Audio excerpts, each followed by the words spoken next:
overweight people deal with things that none of us deal with, because I'm not overweight. There's people who are discriminated against because of their weight. I read a story once about a woman who's 600 pounds, and she couldn't get medical care. Because everything she goes to the doctor, he just says it's because she's fat. Everything. She's like, my knees hurt. He's like, yeah, my knees hurt just looking at you. What did you think was going to happen? She's like, I have chest pains. He says, yeah, because your organs are over capacity, so they're hurting. She's like, I got shot in the head. He's like, yeah, because you're fucking fat. Somebody shot you in the fucking head because you're fat. Here's the worst part of the story, and this is true. This is true. She needed an MRI because she had something serious. She's 600 pounds. She doesn't fit in the machine. You know what they did? They sent her to the zoo. I'm not kidding. They sent her to the fucking zoo. That's what we do for fat people who need an MRI. Hey, here's your prescription. Go to the zoo. Yeah, that's where you should go. You should go to the zoo. By the way, you know how many fat people we have in this country? About 600 trillion billion thousands of them. You know how many trans people there are? About 38. But if you're trans and you need a restroom and it's awkward, we'll change every restroom.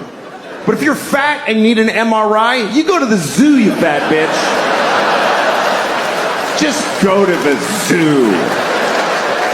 You go experience that today.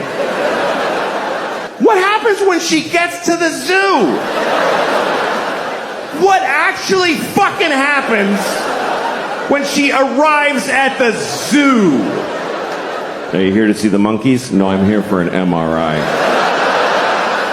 Oh, shit. All right. Yeah. Uh-huh. Okay, just stand in the straw over here. Yeah. You're after the walrus who has lymphoma. By the way, why is there an MRI machine at the fucking zoo? Who was developing that instead of a fat human being MRI? Who's paying for this shit? You don't give an elephant a fucking magnetic resonance image test. What are you, fucking high? That's obscene. If an elephant is sick, you just listen. You do this thing. Misa thinks she's gonna die today. I'm saying this out of respect for elephants, by the way, because we're supposed to respect how they live. They don't fucking cure their diseases. This is not their culture. This is our weird. Let's fix it. Oh, he's sick. That's not how elephants live. An elephant in the Serengeti isn't like, I have a lump, I have to see my oncologist. When an elephant gets cancer, he falls over and he takes his fucking turn and becomes food. You don't put an elephant in a state-of-the-art... What if you find cancer? What, are you going to give him chemotherapy? The skinny elephant with a pink baseball hat? Each day is a gift. I always seem to get in trouble with people. I don't know what happens to me. I was in traffic once, and a guy behind me lost his mind. That ever happen to you? The guy behind you in traffic just decides that you're the problem. It's you. I don't know what happened. I'm sitting in this car, and there's 50 cars ahead of me before any light. And the guy behind me just starts beep, beep, beep, beep, beep. I look at him, and he's honking just at me. He's amazed that I'm not going. He's going, go! Jesus! Beep, just go! Screaming out his window at me. Like I'm driving all 50 cars there, you know? I'm pushing them like shopping carts in a parking lot. What does he think? He keeps yelling, go! And I'm trying to do that thing. What? I can't. What do you want? What do you want? Why are you... But it just made him madder. He was like purple and crazy. And I'm laughing at him, you know, till he gets out of his car. He's one of these guys, gets out of his car, comes up to my car, starts screaming at me, move it! Move it! And what am I gonna say back? What's gonna be my argument that's gonna make him see clearly, you know? Well, I can't because of all the cars. I'm not able to get through the cars. because they're solid. They're made of solid material. You know what I mean? And he's going to go, oh, yeah, I know. Oh, no, I didn't know they were solid. That's right. Yeah, you can't drive through the cars. I'll just go back to my car and wait. I'm sorry. That's not going to happen. But he kept yelling at me, so I just decided, you know what? I'm going to argue with this guy. I'll argue with him, but I'm going to argue about something else. I'm not going to have his argument. I'm going to have mine. So he goes, move it! And I go, well, give me back my jacket!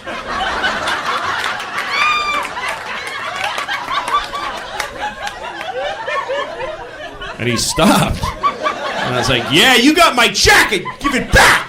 Now! I want it! He got scared. Got back in his car and he locked his doors, so, you know, that's what I do from now on.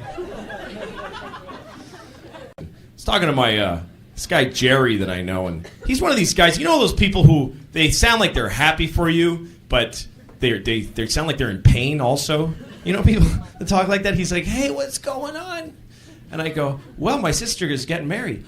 Oh, that's wonderful. Oh, that's terrific. Yeah, and I think we're going to have a baby. Oh, my God. Ah! Ah! God bless you! Because life is very confusing. Even I'm 49 years old and I haven't found a cruising altitude to my identity. I'm still fucking confused. I get new feelings and they upset me. I don't like new feelings. I want to know what I like and get it and just die. That's what I want to do at this point. Like, I have a weird relationship with this movie that's on cable sometimes. It's called Magic Mike. You ever seen this movie? Magic Mike. For those of you watching this on video many years from now, Magic Mike was a movie about male strippers, starring Matthew McConaughey and Channing Tatum. And it was a very different country when it was made from whatever you're watching. But anyway, we had a whole other thing going on. This building's not here anymore. But you're watching it on a dusty thing, and it's all rubble. And you're watching this. I don't know why you're watching this out of everything. But when things were real easy, we made movies like Magic Mike. It's just a nice movie about men who strip. And every time I'm flipping around and it comes on, I always stop. And then I play a little game of chicken with this movie. I stop because it's a good movie. It's well made, directed by Steven Soderbergh, good director. And so I get into it, I get into the story, and then they start stripping. And then I start having all these feelings. My face gets a little hot. At first I just get hostile for no reason. I go, fucking it.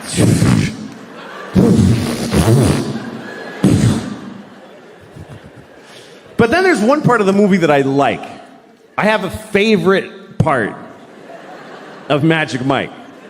So I always stick around for that part. It's the part where Matthew McConaughey, he's wearing leather pants, no shirt, and he goes, the law says you cannot touch, but I think I see a lot of lawbreakers out there. I guess that. It's like perfect. It's the way he rolls out of him. I think I see a lot of lawbreakers out there. I just really like that. I like it. And when the movie comes on, I'm always like, all right, let's get to where he says that. And then he says it, and I'm like, fucking good, that's really good. I like it a lot.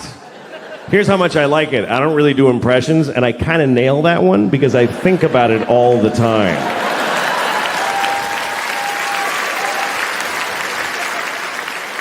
I'm walking around my house like, law says you can't touch.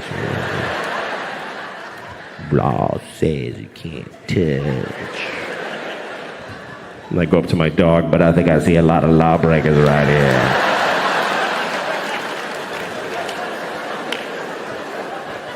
I like that part. And then after he says it, all these strippers come on, Matthew McConaughey, all these strippers, Channing Tatum comes out, fucking...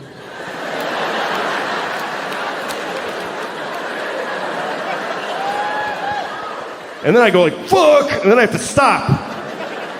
Because I'm starting to get a feeling. I'm just starting to get like a feeling. It's not a boner. It's not a boner. But I can feel my dick starting to turn over a little bit. Just starting to... You know when you can feel your dick kind of unfold?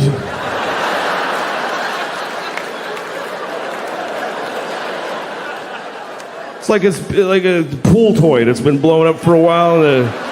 The wrinkles are starting to come out. It's taking shape. It's like...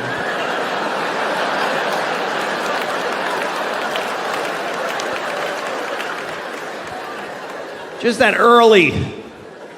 My dick's just waking up. What are you guys doing here?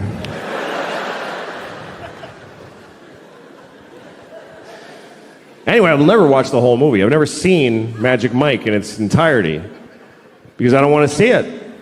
I don't want to see the end of Magic Mike. I know what the end of Magic Mike is. I'm pretty sure that the end of Magic Mike is that I'm gay.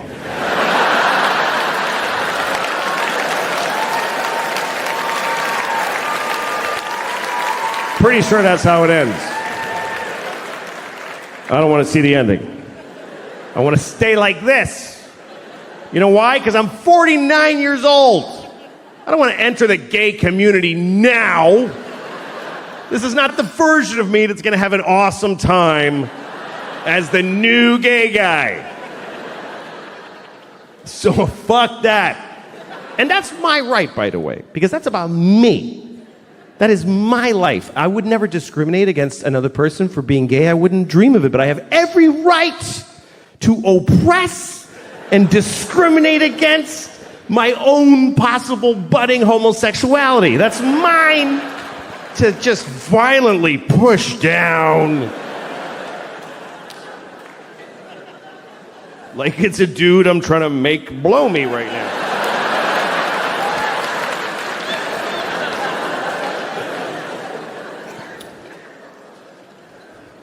And you know, I haven't become like generally attracted to men. I'm not sexually attracted to men. Just Matthew McConaughey and Channing Tatum. Those two guys? Fuck. Seriously. Matthew with his like leathery skin, he's like, just fucking sexy. And Channing, kind of dumb face, like oh shit! Oh fuck! I like it. But men in general, I'm not into it. It's just these. You know what I think it is I'm only gay for the best. I'm top shelf gay. I'm not retail gay. You know what I mean? I'm not off the rack gay. I'm not going to go to J.C. Penney's and suck a bunch of dicks. I'm going to go to Neiman Marcus and get the signature collection. Platinum dick. The best. The best dick. Because I'll try the best anything. If it's the best one, I'll try it. Like, I don't like cognac. I would never buy a bottle of Hennessy and keep it in my house. But I had never tried the best cognac. If somebody was like, would you like to try this cognac?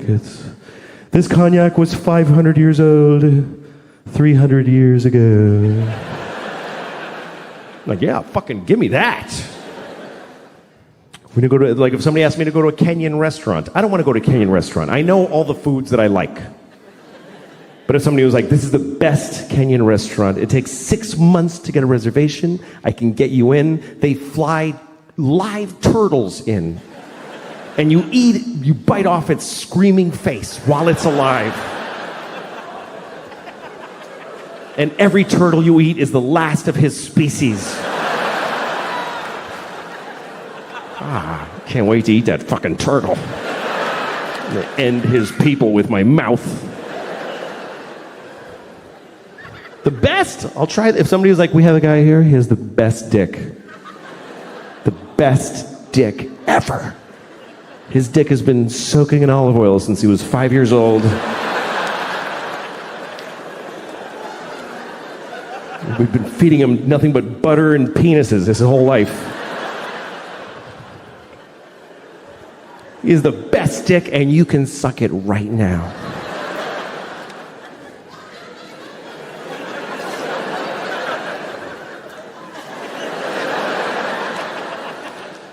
Well, let me see it. Can I see it? Can you take it out? Shit, that's beautiful. Oh my God. That's my favorite thing now. Fuck, I shouldn't have looked at it. Let's bring it closer. I don't know what I'm going to do, but bring it closer, please.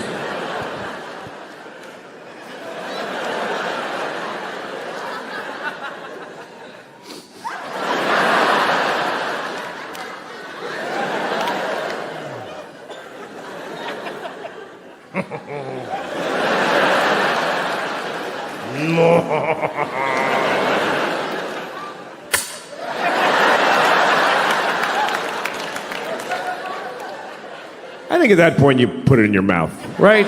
If you're looking at the best dick ever and you're not sure you want to suck it, just put it in your mouth. And then decide. Just for like 20 seconds. That's a long time. That's 20 seconds.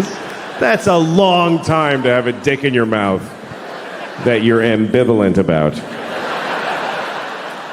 20 seconds. If you have a dick in your mouth for 20 seconds, you are not deciding. I'll show you. This is 20 seconds with a dick in your mouth.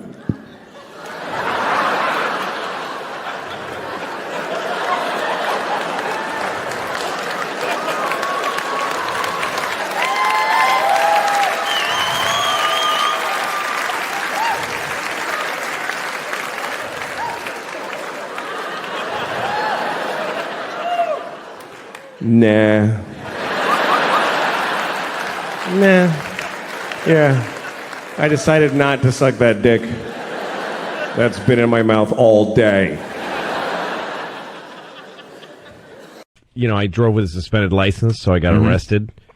And the judge was like, you know, your record is reprehensible. You show no remorse. You do nothing but repeat your offenses, and I'm going to go the limit with this. Then the next guy's like, this guy threw a rock through a window, literally, and set a fire, and then passed out in the street. And he goes, are you in a program, young man? He goes, yes, sir, I am. Okay, good for you. Good luck. I wish you all the luck in the world. All the luck.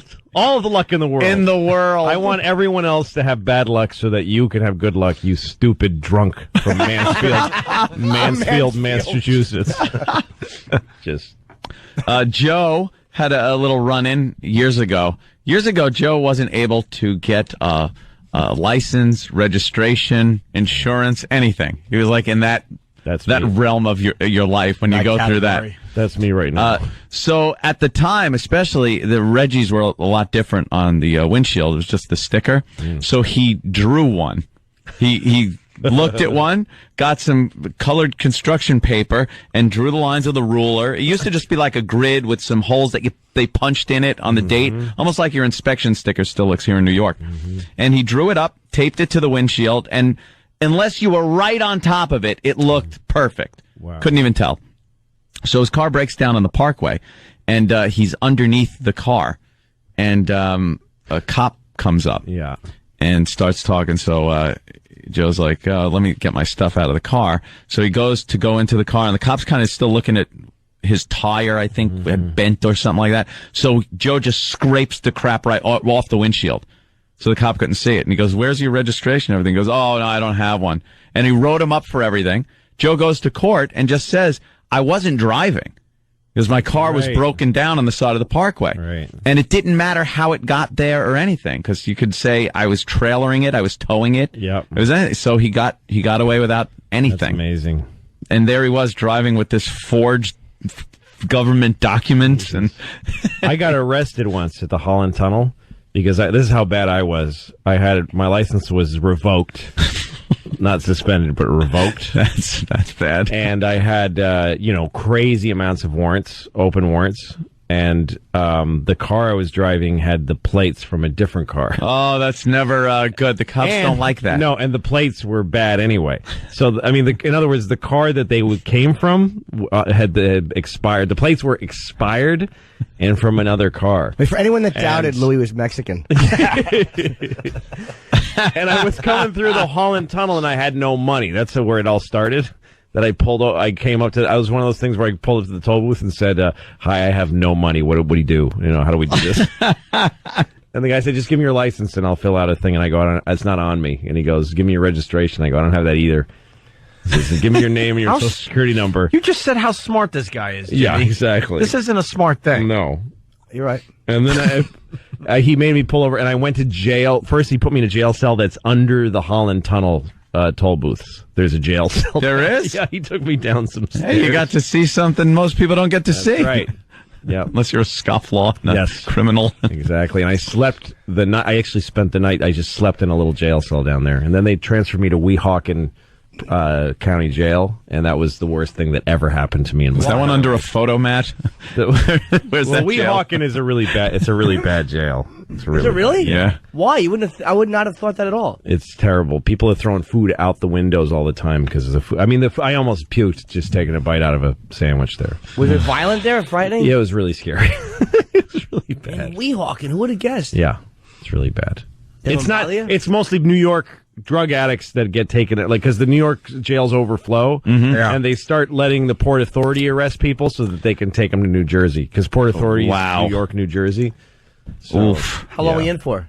like a day and a half. I was in, for a morning, afternoon, night, and the whole next day. It was horrible. Did anyone beat That's a you up? long time. Well, and when I got there, I was in a holding cell, and one of the guys in the holding Nothing. cell said to me, "Don't let him take you out of this cell, because you'll never be heard from again. If you get moved to a permanent cell, they'll never find you. They lose people because it's a bad bureaucracy." And everybody in the cell agreed, don't leave this cell. And a cop would come once in a while and say, "We got to move you," and I'd go, "No." He said, "Just say no." I'm like, "How do you just say no to?" And I go, "No, I'm not moving." And he goes, "Come on, we're moving you to permanent cell." And I go, "I'm not leaving here." And he goes, all right. And that kept happening. I just kept refusing to leave. How the do you cell. refuse? Just say no. Wow, I didn't know that was an option. Yeah. No, let me out. It's really I bad. don't belong here. No, and the worst part was that there was a toilet just in the middle of the floor of the whole place, like in the middle of the room. Yeah, you would just have to You sit just there. had to sit there and Yeah. Ooh, There's whoops. no Close. There's no I privacy bet I got or dumped anything. even though I didn't No, say it didn't. No, I think you stopped it. I So wait, stopped it. did you get moved to a permanent cell? You'd be there for a week, maybe. Basically, and I mean, I was because I made bail before I even arrived, because I called. I used the phone in the Holland Tunnel cell, and I made bail right away. But it took 2 days for the bail to That's right find away. me. Oh, amazing. man. Yeah, it's bad. How much was Prison bail? System is bad. Oh, I mean, I had to pay. Yeah, it was Like nothing. No, it was a lot. It was Really? like $600 or something. I mean, for me, that was a lot then. Now I would. You're like, I'll pay $6 million to get out of here. I don't have that kind of money. Figure we could take care of it right here in Brainerd. Give him that one. Exactly. Right here in Brainerd. I just want to be in full compliance. Yeah. Oh, thank you, Iraq. Yes. Yes, because that helps with Fargo it. song. They want more stuff. I think it's pretty amazing when you think about it. The people used to say that being gay was wrong. Pretty recently, folks used to, like most people used to say, that being gay was wrong. Of course, it's not wrong to be gay. I mean, it's pretty gay, but it's not wrong. But that's what people used to say. And now nobody says that. And I think that's a positive change. I think that's a good thing. Although I do wonder if there are gay people who miss when it was wrong. Maybe there's a few who miss when it was, because wasn't it a little more fun when it was like, this is fucking crazy? Like, didn't that give it a little zhuzh, a little, I could lose my job, oh fuck. Because now they're like everybody else, which is great, and they can get married, that's terrific, but is that fun to fuck your husband at your house? Wasn't it more fun to be in an old nightclub at 4 a.m, like, I'm breaking my mother's heart. Oh, yeah. I don't know. I don't even mean just gay people. Just some people like when sex is a little fucked up, you know? Some people like when sex is a little fucked up. All right. No. All right, you want to talk about it? Should we talk about it? Yeah, all right. I don't mind talking about it. Okay. Here's what I'll give you some advice. Here's some advice that really only I can give you. Here's my advice. If you ever ask somebody, can I jerk off in front of you? Just let me finish. Let me finish what I'm saying. Fuck. Okay. If you ever ask somebody, may I jerk off in front of you? And they say yes. Just say, are you sure? That's the first part. And then if they say yes, just don't fucking do it. Just don't do it. Because look, whatever you're into, okay? Because everybody's got their thing. Whatever your thing is, I don't know. You all have your thing. I don't know what your thing is. You're so fucking lucky that I don't know what your thing is. Do you understand how lucky you are? That people don't know your fucking thing, because everybody knows my thing. Everybody knows my fucking thing now. Obama knows my thing. Do you understand how that feels? To know that Obama was like, good Lord.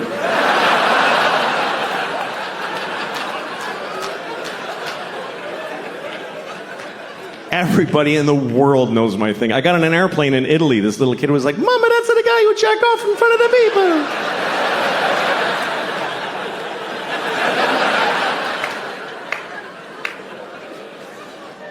So whatever your thing is, I don't know what it is. Maybe you can't come unless you have your father on speakerphone. Whatever it is.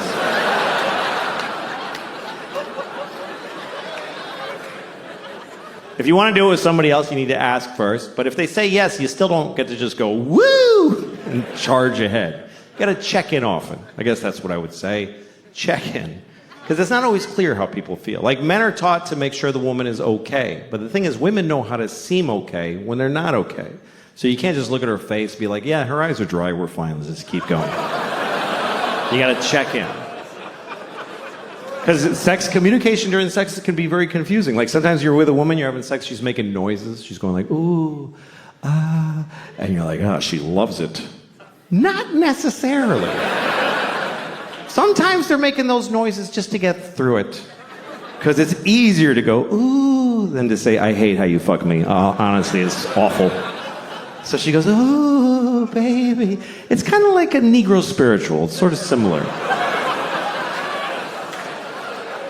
So to assume that she likes it is like if they heard slaves singing in the fields and you're like, hey, they're having a great time out there.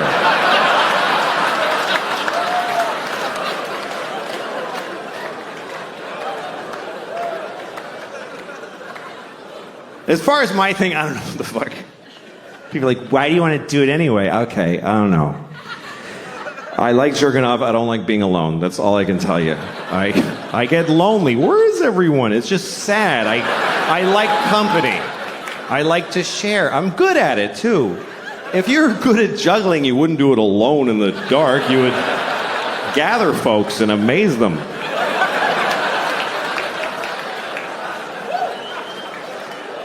Anyway, that's all I'm going to say about that shit.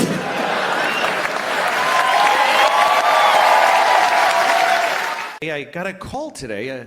My phone rang and I answered it. I didn't recognize the number. I said hello, and the person said, "Please hold for the president." I was like, "What?" And then a voice comes on. It sounded like the president, and he's like, "Oh, it's President Obama." And I said, "No, that's not you." And he goes, "Yes, it is." And I said, "No, there's no way the president would ever call me." So he goes, all right, we'll just hang up and call the White House and ask for me and you'll get through it. Maybe that'll convince you. So I said, okay, and I hung up. And I Googled the White House. And I got like the main number, and I called and said, hi, this guy was calling me. He said he was the president. My name's Louis. And she put me through. So all of a sudden, I'm talking to the president. And I said, what can I do for you? And he goes, I don't know, what's up? And he said, where are you? I said, I'm in Phoenix. And he said, I heard they're all fags there. I know.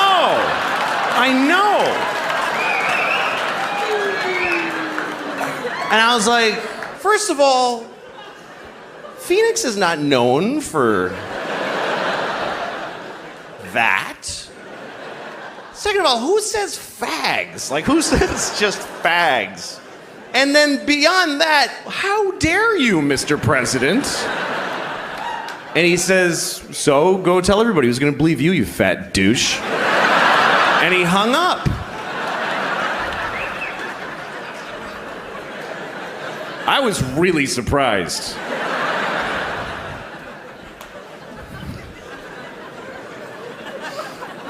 That's what I would do. If I was the president, I would just bother people. I would fly around the country, go to like Wisconsin, go to some guy's house at 3 a.m. and just drink out of the milk carton. So tell everybody, just piss on the floor. Who's gonna believe you? Yeah, go tell everybody the president pissed on your floor at 3 a.m. Go ahead. To me, that would be the whole point of being president. Is getting to do that.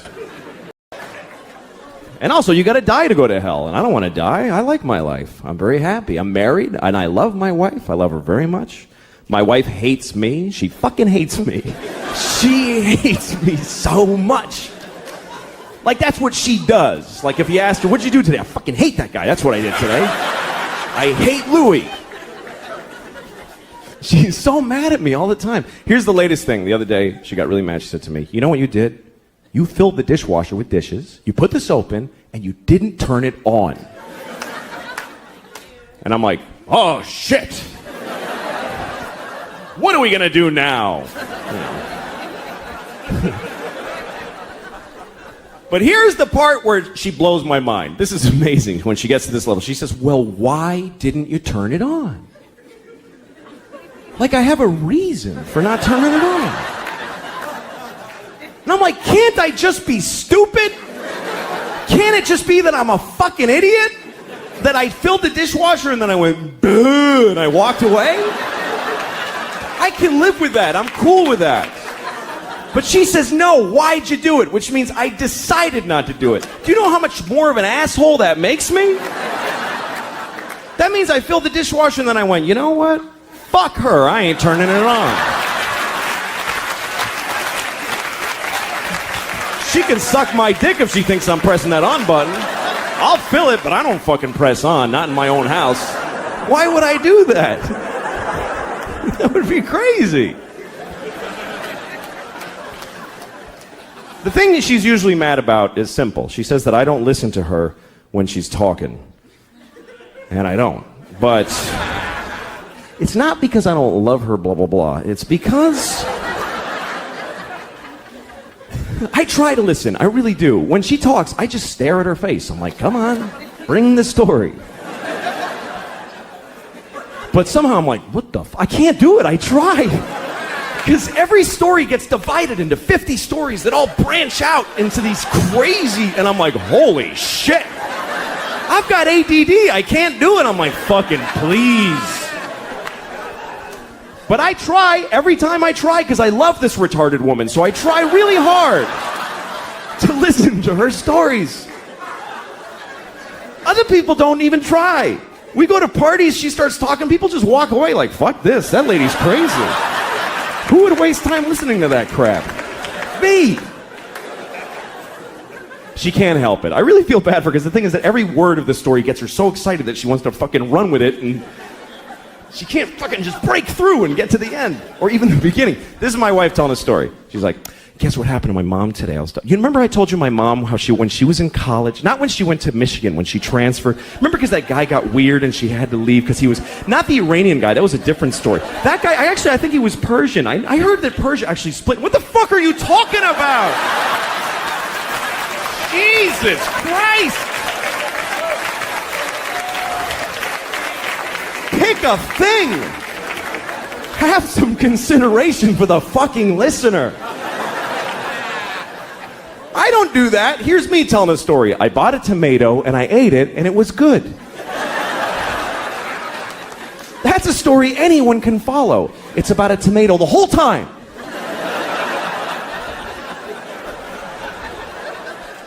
I like being married, though. I do. I really like it. I seriously do. We were having sex, my wife and I, a couple of weeks ago, which is amazing that we did that because we never have sex. Never. Because we have a baby, and our baby's a fucking asshole and won't let us have sex. Oh, fuck, that kid's a jerk, man. Seriously. Every time she's got some urgent shit in her room. Papa, come in here. I meant now. Okay, I go in there. What's up? I need a pair of pants to put on my pony. Wow, holy shit. I'm trying to fuck your mom in there. Would you give me a break? Can a guy fuck your mom for a minute?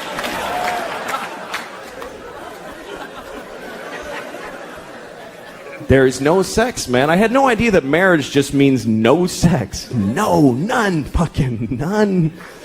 I have friends that are thinking of getting married and they say funny shit like, hey, you know, I don't know if I could do it because I don't know if I could have sex with one woman for the rest of my life. I'm like, don't worry about that shit. You're gonna have sex with 0 women for the rest of your life. That's a lot less than one woman. Who the fuck do you think you are? Where'd you get that fantasy? I'd love to have sex with one woman for the rest of my life. Any one woman. Big, fat, dead lady with a beard, I'd fuck her every day. I'd be proud to have her. Must be awful to be other kinds of stuff. You know? I'm glad I'm this. This is a pretty good deal when you consider the alternatives. Anything else, any other kind of thing, you're in the food chain. You're in the food. We are out of the food chain. I don't know if we fully appreciate the fact that we got out of the food chain. That is a massive upgrade. Because for every other living thing, life ends by being eaten. That's how all life ends, is every single life except human life. Every life ends like this. Ah! Ah! Ah!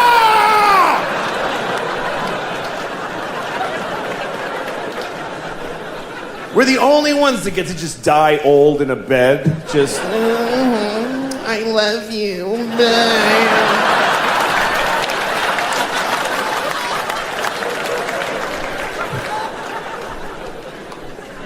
I mean, imagine if we were still in the food chain on top of everything else. Imagine if we were in the food chain. It would just be another thing you gotta deal with. You're already having a bad day. You wake up in the morning, you're making breakfast, you burn your toast, and it's too late to try again. And your kid comes in and says, "Bleh," and you're like, fine. And it's just, why? You get a thing in the mail that says that your phone's different and your mortgage is another company now. What? I don't get it. Then you're walking to work like, why do I even bother? Oh shit, god damn it. There's always fucking cheetahs at the train station. Stop it.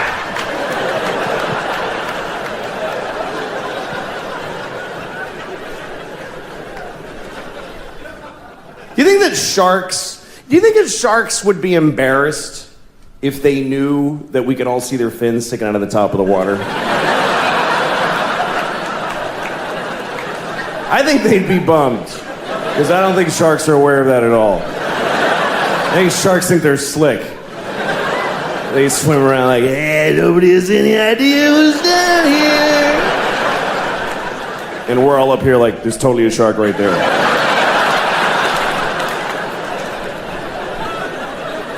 It wouldn't be fun being a predator either. If you're a predator, imagine if every time you're hungry, you gotta chase a guy who's running for his life. You gotta, come on, dude, shit, get over here. And just hold him down and bite his neck till he shuts the fuck up for a minute. So you can just sit there and eat his stomach before you go to work.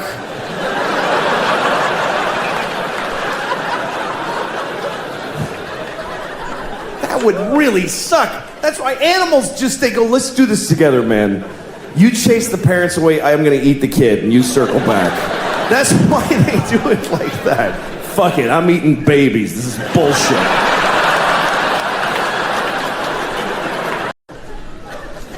Yeah. I live in New York City, and it's okay there. I live in a nice building. I never lived in a nice place before. When I was growing up, I had no money. I mean, my mom didn't. Didn't matter. I was a child. But I'm not used to it because it's nice.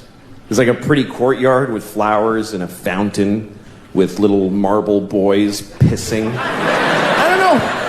What is it with fountains? Like, all fountain sculptors are pedophiles, basically. You can't get a fountain made without... Can you make me a fountain? Yes, I'll get started right away. Oh, yes! Yes! It's finished! And it's just little boys pissing on the face of a Greek god that looks like him a lot. It's piss on me forever!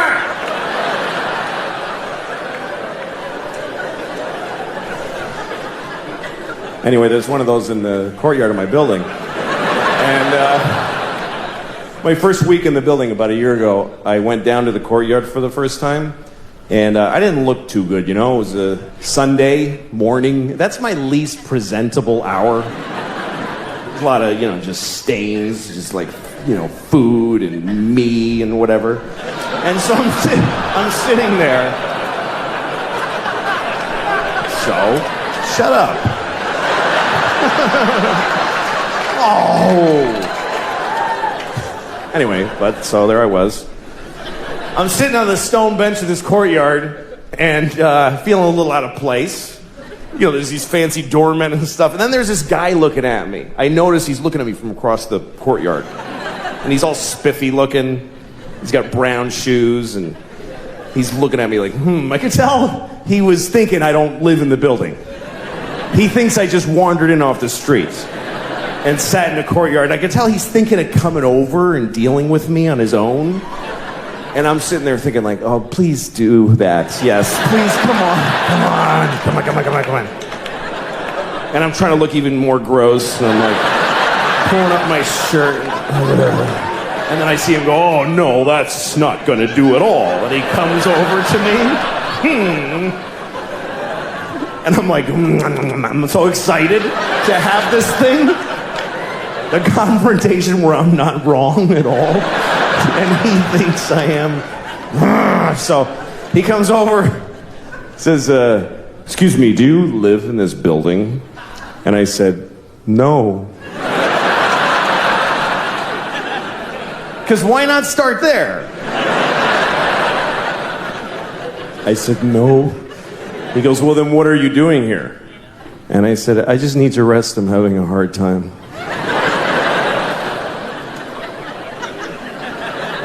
He says, this is private property. And I said, well, I don't really believe in that. Just the worst things I could say from his point of view is basically all the things I was saying. And he goes, well, if you don't leave, I'm going to talk to the doorman. I was like, can I just stay like 5 more hours? So he's, no, and he goes over to the doorman. And I see him talking about me to the doorman like this. And then I see the doorman going, oh, no, that guy lives here. That's okay.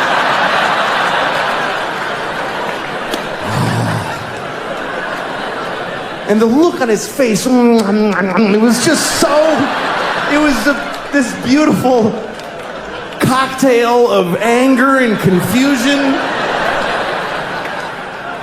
It's like I had invented a new way to hurt somebody's feelings. That's how excited I was. The other night, my wife sent me to Walgreens to get toilet paper because we were out of toilet paper because I had thrown it all in the garbage so I could get out of the house.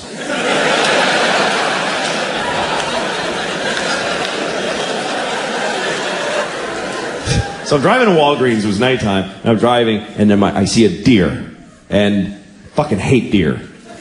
I hate them because they're everywhere up there. I used to live in the city, and I loved deer then because I was this liberal in the city, and I'd see deer, and you're driving with your friends out to the country, and you see a deer, and everybody's like, oh my God, turn off the car, don't scare the deer. It's just so beautiful. Look at the beautiful deer. Look how he looks around. It's just so mysterious and beautiful. God gave us a gift, everybody. Just enjoy it. Just enjoy the gift of the beautiful deer. But now I live in deer are in my fucking yard every day, and they suck. They're just rats with hooves. They don't matter. They have ticks that give you Lyme disease, and they shit everywhere, and they make a noise. Did you know that? They go, oh, they're assholes.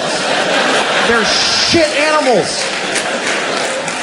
I go out every morning and throw rocks at them, and I try really hard to hit them on the head with rocks.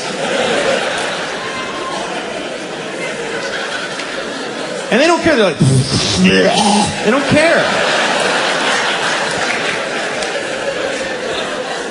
I don't have a gun, but if I did, I would shoot a baby deer in the mouth and feel nothing. I wouldn't feel anything. I just go, oh look, he's dead. That's interesting. I guess that's what happens when you shoot him in the fucking mouth.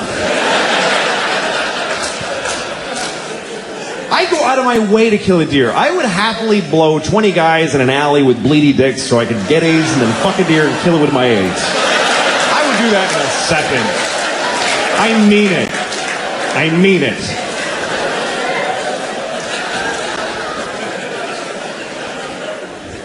So I see this deer, and this is how dumb these deer... I hit him with the headlights, and he does that whole thing. And then he won't just go. He's like, can I go? Is it okay if I go? Like and I'm like, fucking go! You're gonna go! He's like, go. Like, just go! And then I get close, and I try to kind of get away from him, and then I see him, and he looks at me, and he panics. I swear, and he ran and smashed his body into my fucking car. Like, just destroyed my mirror, just shattered my mirror, broke his neck. I heard him break his own fucking neck.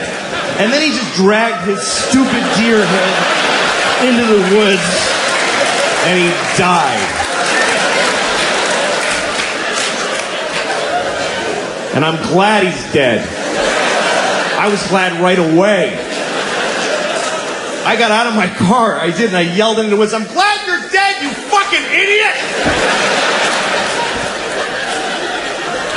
I hope your dear wife finds you dead and dies of a broken heart.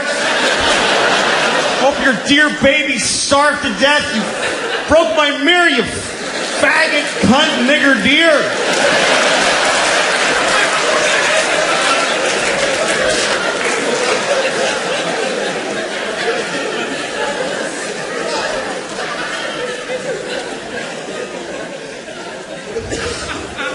So I go to Walgreens. He just kept going. You wrote for late night this very show when Conan was doing it. That's right. And every now and then you'd have to maybe fight for your comedy with the host, which happens still. I will let you know, still happens today. Of course it does. Writers are always and my writers, of course, I'm the one that has to wear a suit and tie, so they immediately treat me like the man. Right. No, they hate you. Yeah. God, they That's a hate good way you of so putting much. it. You'll never know how much they hate you. Well, writers are in their 20s. I was in my 20s. Mm-hmm. And so I just saw, like, I want to get my stuff on the show, Now I know that I was working for people that I should have been helping because they were giving me money. If somebody hires you to do anything and they pay you money that you then go live your life with, you should really want to do whatever they need, That's what I believe. At the time, I didn't believe that. I just thought, you could still sneak stuff on with the announcer. Yeah, because on basically you try to find your way around the approval process. You know, there's a head writer and there's producers and there's standards of practice. But on Conan's show, there was a announcer named Joel, and he would make a little joke before he said Conan's name, like a little offside joke. So me and my friend Dino, who were like two of the more, had been there longer than other writers, we realized nobody checks those. You just write them and you hand them to the guy. So the side door. Yeah, exactly. Yeah. So we were like, what can we... So we came up with one, which was, he said, he goes, last night the missus gave me a pearl necklace. Yeah. That's about a 40% understanding what the joke means, right? I think. I don't know how many of you understand the pearl necklace idea. You don't know what it means to give your wife, or any woman, That's a or nice, man, yeah, exactly, a pearl necklace. Yeah. And did he? You Joel get it? didn't. You guys get it? We'll throw, not sure you know they what? get it. We'll throw up a link down here, an internet link, Right here. and That'll explain what a pearl necklace. It might just say the internet. Yeah, And you can just find it from there. Yeah. Google pearl necklace. Yeah. You'll see a bunch of pearl necklaces and... Yeah. And you would, What now this just to joke make it means. clear, the unconventional one that doesn't fit the sort of the Zales page. That would not have been excited to get a joke on and the air Joel didn't know about jewelry. He was in the 60% that didn't know. Well, who cares what he's just Right, a guy yeah. who reads this stuff. But yeah, he was like, what is this? Just read it. Yeah, he had no power. Yeah. And did you feel... But me and Dino were so excited and we were giggling in the bathroom. I can't believe we got the joke on the air. And then the head writer was in the stall. We didn't know he was in there. And he said, what joke? And we told him the joke and he was like, oh, well, that's a stupid joke, because he didn't get it. He didn't get it. That's perfect. Because 2 reasons I think women should be allowed to kill babies. Number 1, I don't think life is that important. It's just not. It is not. People get too excited about life. Oh, life, fuck you. It's not that. It's... Make a list of every shitty thing ever that's in life. Life is okay. I like life. I like it. I don't need it. I'd be fine without it. I like life, though. I do. You know how much I like life? I have never killed myself. That's how much I like it. That's exactly how much I like it, with a razor-thin margin. I like it precisely enough to not kill myself. It's an option, though. It's totally an option. I mean, I'm 49. I have 2 kids. I've flipped through the brochure a few times. I've thought of killing myself just to win an argument. You're not supposed to talk about suicide, even to your shrink, of suicide, and you're like, no, because if I say yes, you'll press a button and folks will run in and hold him down. But you should be able to talk about it. It's the whole world is just made of people who didn't kill themselves today. That's who's here. Is all of us that went, okay, I'll fucking keep doing it. It's... Because it's an interesting thing about life. Life can get very difficult, very sad, very upsetting, but you don't have to do it. You really don't have to do it. You don't have to do anything. You never have to do anything, because you can kill yourself. If they send you a letter from motor vehicles, you have to come in and, no, I don't. I'll kill myself. You can do that. You can do that once. But you can do it.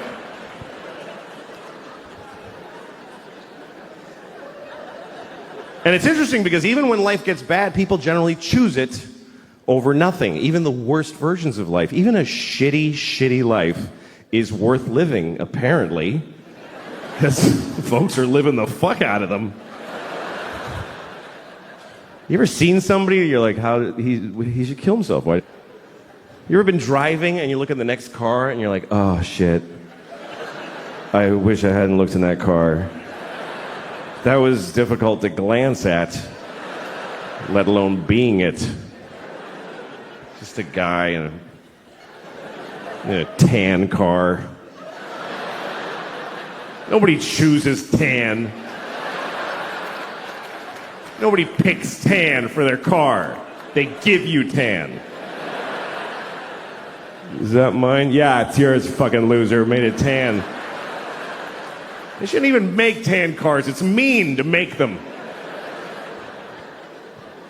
You look over, you see a guy in a tan car with just dents all over it and a garbage bag for a window.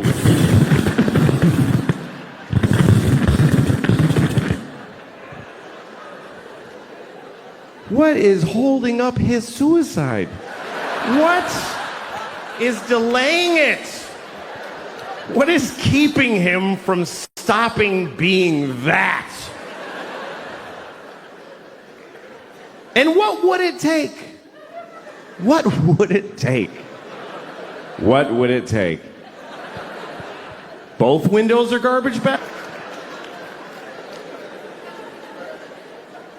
Seriously, do you know how much misery is involved in a garbage bag for a window? Do you know how many separate moments of shit misery?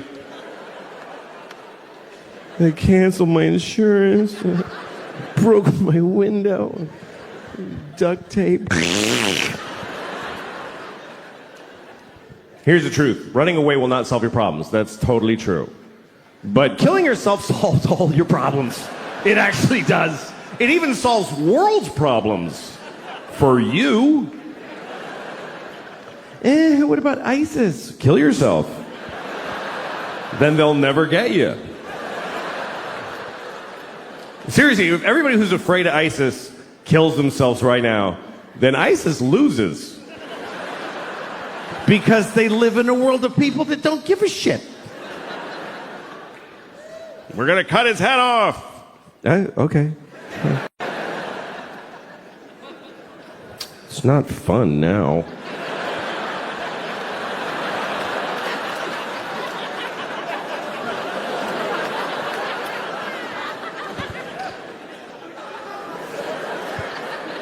I think the worst thing about being beheaded is that you look really dumb right after. That's the worst part. They go like that, and you're like, just that's fucking dopey. I don't think they like beheading bald people because they can't do this thing. That's the best part. They gotta go like this. It's not as cool. So just shave the top of your head and you won't have to worry about it.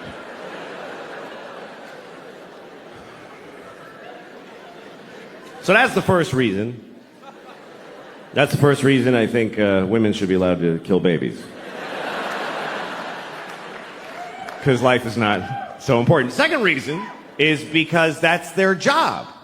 Women have to decide who lives and dies. That's because they're the female of the species. In the reproductive arena, that's what the female does. They are the selectors. They have to decide this. We give them this responsibility when we fuck them. We go, here, you decide what to do with this shit.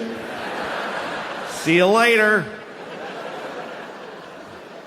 And she has to figure out if you should have kids, if she should have. That's her job. Because women have judgment. Men have intent. Men just want to spray the world with their cum, just mist. More of me!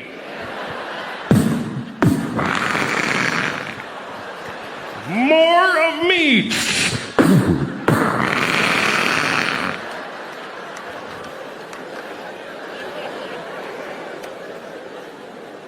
It's her job to go, that's enough of you, I think. No, that's really enough.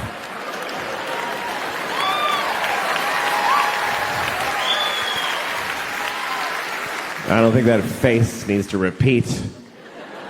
I've seen your father, and it's not getting better. And sometimes she doesn't realize this until after you fuck her. That's actually when she really knows, is when you're like, yeah! And she's like, I'm not having this piece of shit's baby. And that's why abortion is the last line of defense against shitty people in the species. That's So we need them to abort every shitty baby. I mean, all animals do this. Animals do it late. Eat this one.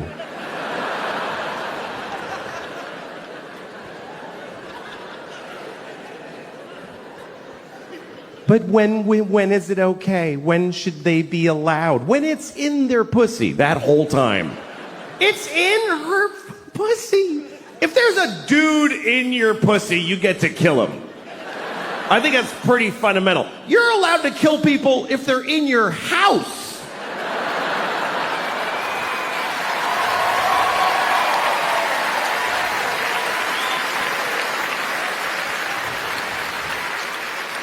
I hate the way people talk about their mothers. I was watching a football game one time, and this guy scored a bunch of shit, whatever, and they were excited.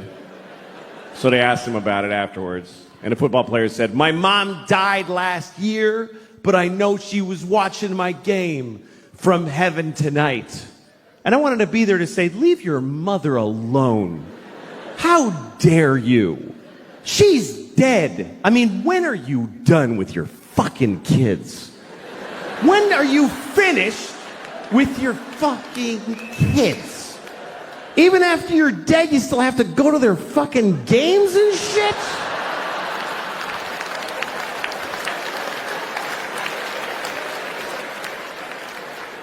Leave your mother alone. She did her job. She raised you and it killed her. I mean, let her enjoy heaven. Don't you want your mother to enjoy heaven? Isn't that what you want your mom to be, just in heaven? Whee! This poor woman, the angels are like, "We're having an angel party. You want to come with us?" "I can't. I got to watch my son's games. He'll be very upset." Okay, good. He can't fucking hear me. When people die, it means they did their jobs, and you should forget them. That's what I think. Because it's unfair what we put on dead people. Are you watching over me? Yes, I'm watching all of it. You ever read about the oldest person in the world? There's always an oldest person. And sometimes you read about them because the other one just died. That's when they tell you that there's a new oldest person. Last one I read about was 114. 114. He's a teenager after 100. You know what that means? That means he's got a kid who's like 92. Who's like, "Please fucking die.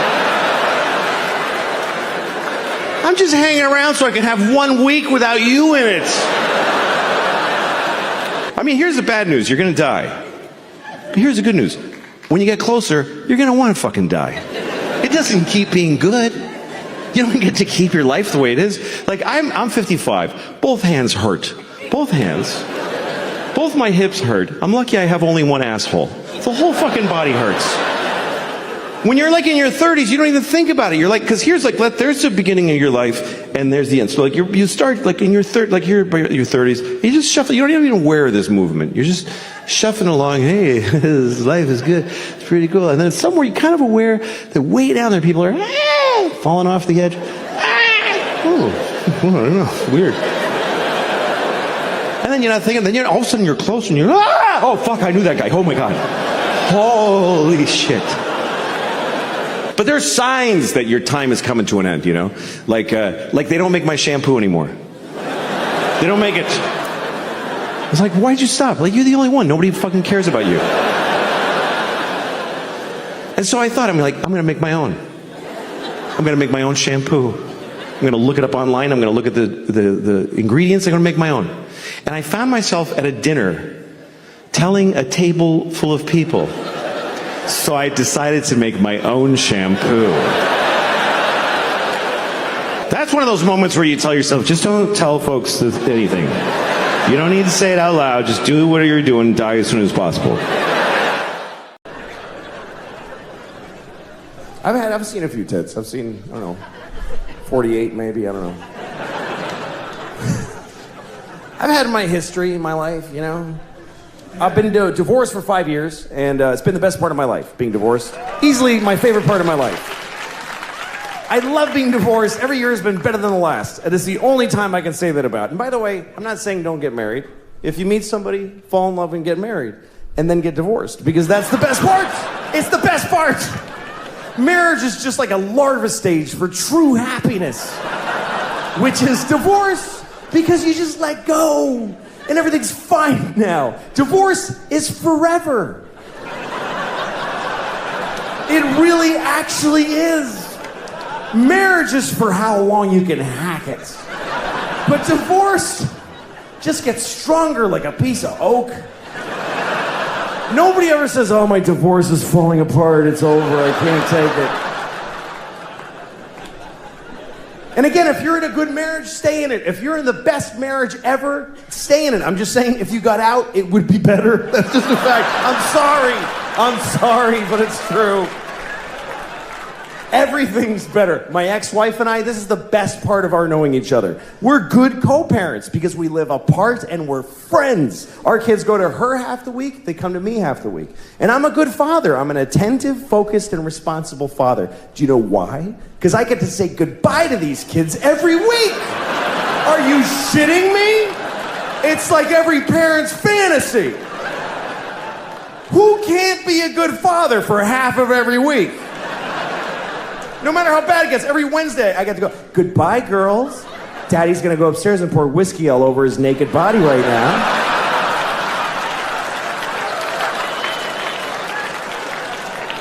I'm gonna lay in my own filth until 2 seconds before you come back here. That's why I'm such a good dad.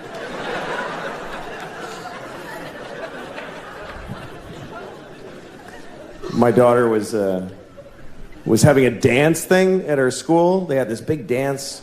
Anyway, we all went, all the parents, and everybody's there, and everybody's got their phone. Every single parent. It was an amazing thing to watch, because kids are dancing, and every parent is standing there like this. Every single person was blocking their vision of their actual child with their phone. And the kids, I went over by the stage, and the kids, there's people holding iPads in front of their faces. It looked like we're all in the witness protection program. Like the kids can't see their parents. And everybody's watching a shitty movie of something that's happening 10 feet. Like, look at your fucking kid. The resolution on the kid is unbelievable. If you just look, it's totally HD. Why are you taping this? You're never gonna watch it. In a million years, you're not gonna watch videos of your kids doing shit you missed the first time it happened. You don't watch it, you just put it on Facebook. Here, you watch it. I wanna take a nap now. And then you get to read all the comments. Oh my God! It's so cute!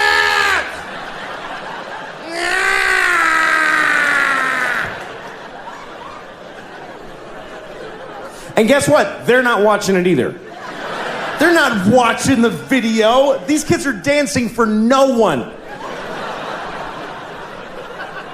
Nobody watches the videos on your Facebook. They see the first frame of a kid and they go, ah, that's very nice. Okay, back to this.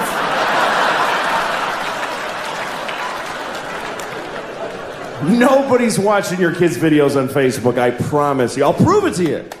Next time you tape your kids dance, take 1 second of it, and then add 20 minutes of just your own asshole. Just go in the bathroom and just record your own anus opening and closing for 20 minutes.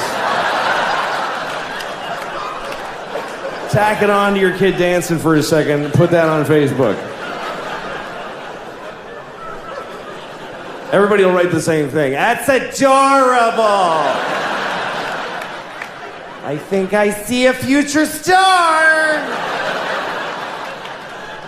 It's a weird selection process that we have. It's dating, really, is how we evolve as dating.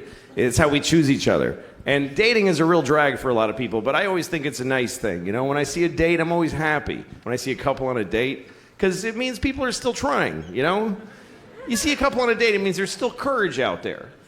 That takes courage to go on a date, for both sides. Two very different kinds of courage. The male courage, traditionally speaking, is that he decided to ask. he went up to a random woman who he has no idea if she's going to like him or not, and he walked up to her, terrifying. Everything in your body's telling you, just go the fuck home and jerk off. Don't do this. But he walked up and said, hi, yes. And she's like, no, give me a second. And you try to get through this membrane of, and then if it works and you say, you want to go out sometime? Sometimes she'll say yes. And if she says yes, that's her courage. And the courage it takes for a woman to say yes is beyond anything I can imagine. A woman saying yes to a date with a man is literally insane and ill-advised. And the whole species' existence counts on them doing it. And I don't know how do women still go out with guys when you consider the fact that there is no greater threat to women than men. We're the number one threat to women. Globally and historically, we're the number one cause of injury and mayhem to women. We're the worst thing that ever happens to them. That's true. You know what our number one threat is? Heart disease. That's the whole thing. That's it. Just our own heart going, dude, I can't. You can't keep doing this. I told you 3 strokes ago that this is not smart. But women still think, yeah, I'll go out with you alone at night. What are you, nuts? I'll get in your car with you with my little shoulders. Hi, where are we going? To your death, statistically. How do they still do it? If you're a guy, try to imagine that you could only date a half bear, half lion. And you're like, oh, I hope this one's nice. I hope he doesn't do what he's going to do.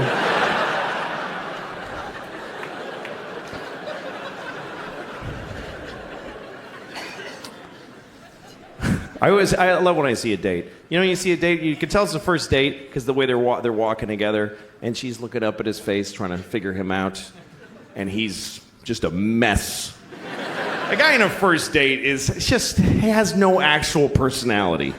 He's just a mishmash of different kinds of dudes for a couple of seconds each. Just anything.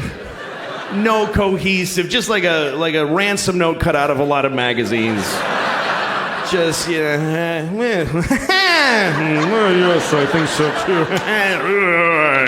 Whatever, just like a blind dick in space, just thrusting in infinite directions, hoping to find pay dirt at some place.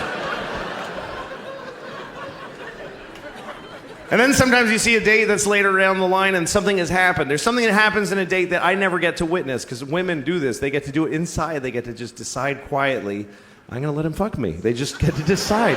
Something he says, and she's like, that was good, he's going to fuck me later.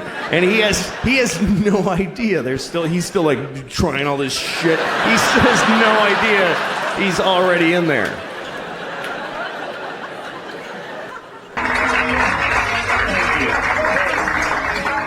Thank you, everybody. Yeah.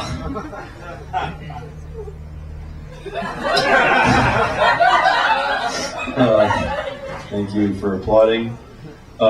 Seriously, because I did a show where they don't applaud when you go on stage. It's called Mo Betta Mondays. That's the name of the show at the Improv, Mo Betta Mondays. It's an all-black audience.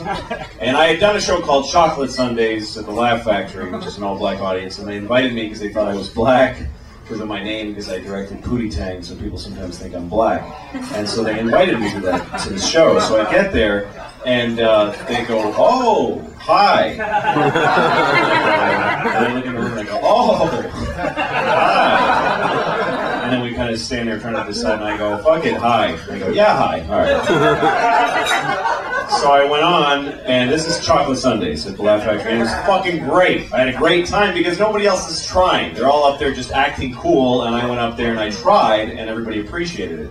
So then, because most comedians don't try. I'm not saying because they were black, but they were all black and unfunny. Every single one of them was black and unfunny. There are far more unfunny white comedians than unfunny black ones. But every single comedian on that show was black and unfunny. Should have been the name of the show. But I was white and hilarious. And also, privileged and lucky to be white. To be white is fucking awesome. It is a very... everybody who's white should just wake up and go, I'm fucking white! This is great! How easy is this shit? I don't have to fucking explain myself ever. I look people in the eye with confidence. Nobody fucks with me. Police protect me. The thing is that black people, all they can hope from the cops is that they'll leave them alone. And we actually get to hope that they'll protect us. It's fucking a chasm of difference. And I'm on the greatest side of that chasm. I am on the fucking sweet side of that chasm. Just a fact, it's not a nice thing, but it happens to benefit me greatly. But anyway, I'm not gonna lie about it. Oh, it sucks being white. White people always complain about something like, oh, I don't get to say nigger. Like, oh, white people, why can't, how come they can say it to each other, but like they want to go to the Supreme Court. I should be allowed to say it somehow. It's not right. Just don't, why do you want to say it so bad?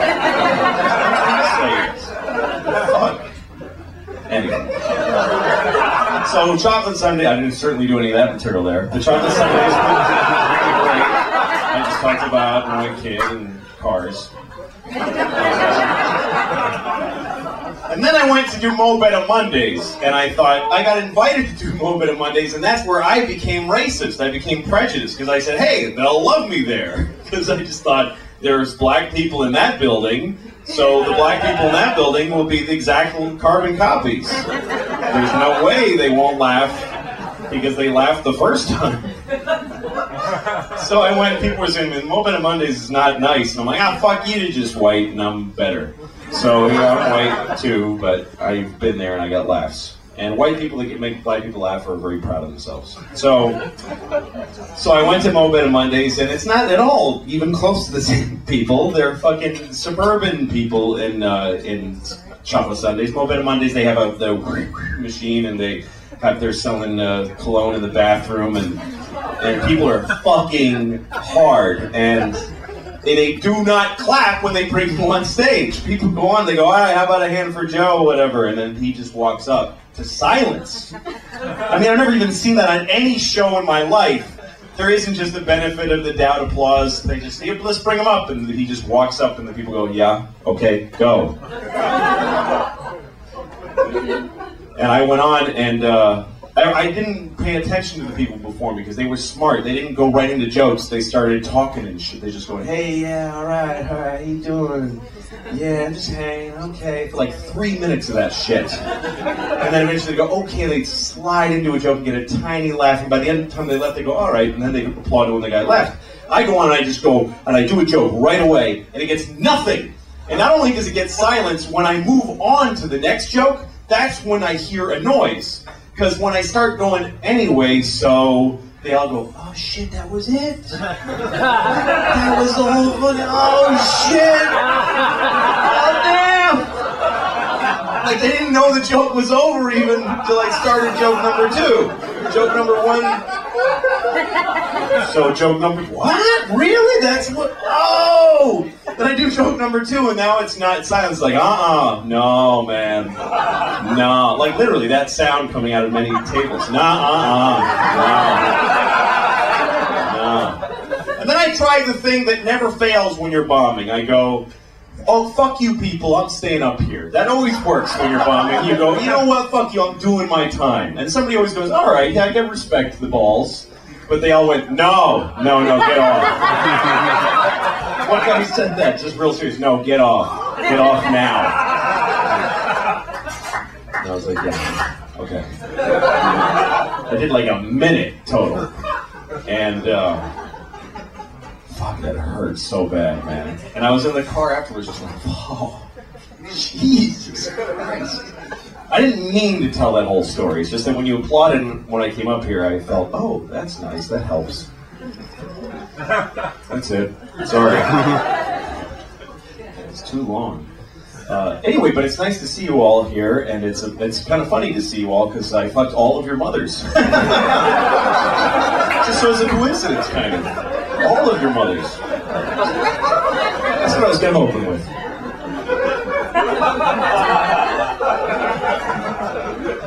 I was just in Ireland, and they have these posters. In Ireland, there's an election going on, and all over Europe right now, actually, for the whatever. I don't fucking care. It's not here, so it doesn't matter. They fucking don't matter at all. So, but I'm in Ireland, and there's an election, and there's a guy whose poster says "Stop the pedophiles." That's his slogan.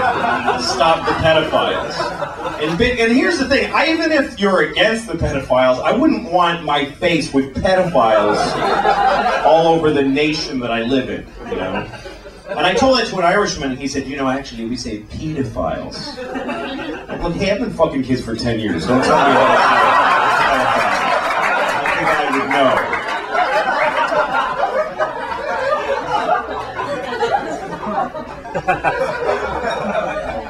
I speak with some authority when I say pedophiles.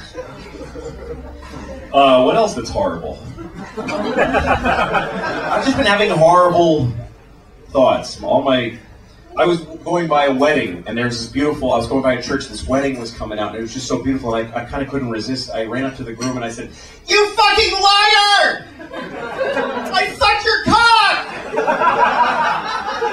You said we were going to Massachusetts!"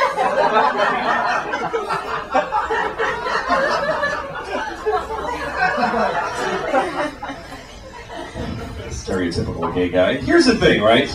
It's not cool, right, to make fun of stereotypical gay people, but there are some gay guys who talk like that. There are gay guys who wear shorts that are really tight, and then those sleeve shirts and go, "You're an asshole!" And those guys are silly. And they should be laughed at.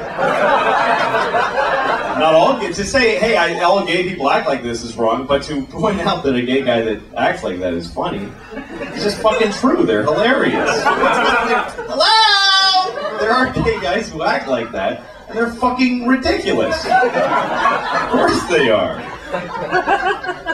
It's like when you see a black guy, there are black guys who go, "Shit, motherfucker! That shit's funny. That's weird to talk like that. It's weird to go, no, shit. With your hand like that, that's funny. And it's not wrong to make fun of Jews that they're all Jewy, Anyway, that's what Jews get. They're Jewy.